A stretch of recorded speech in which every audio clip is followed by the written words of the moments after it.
The day my brother took the plunge. With my $4,000 laptop. My name's Jason, I'm 29, and I've always been the steady one in my family. I moved out at 18, paid my way through college, built a solid IT consulting career, and saved enough to live comfortably.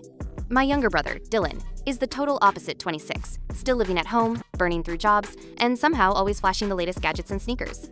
He doesn't have connections, like he claims he has our parents funding his lifestyle. Every so often, when their generosity dries up, Dylan comes to me. A couple of weeks ago, he interrupted a client meeting to ask for 20 grand for some can't-miss business idea.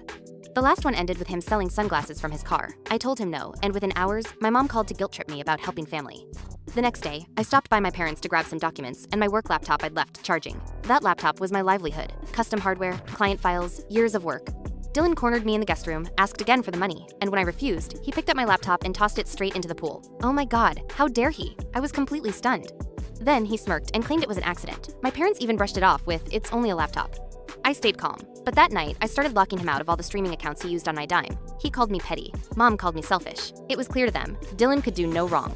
Then it got worse. A fraud alert popped up. Someone had tried to wire $9,500 from my account to Dylan's name.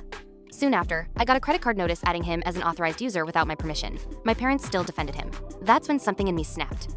This wasn't family drama anymore. It was theft. I went silent. No defending myself, no arguments. I secured my finances, backed up my work, landed new contracts, and kept tabs on Dylan from a distance. His business was falling apart, and he was bragging to friends about teaching me a lesson. Then I learned he'd pitched his failing venture to investors, listing me as a silent backer with my LinkedIn attached without asking. I now had bank records, credit card evidence, screenshots of his bragging, and proof he'd used my name for fraud. I moved carefully. First, a lawyer sent Dylan and his partner a cease and desist, CCing my parents. Then, I notified every investor he'd approached that I had no involvement.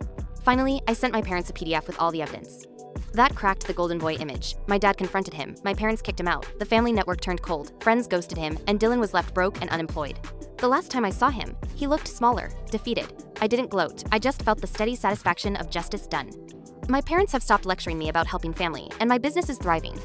If I learned one thing, it's this. Sometimes the most powerful revenge is letting someone destroy themselves.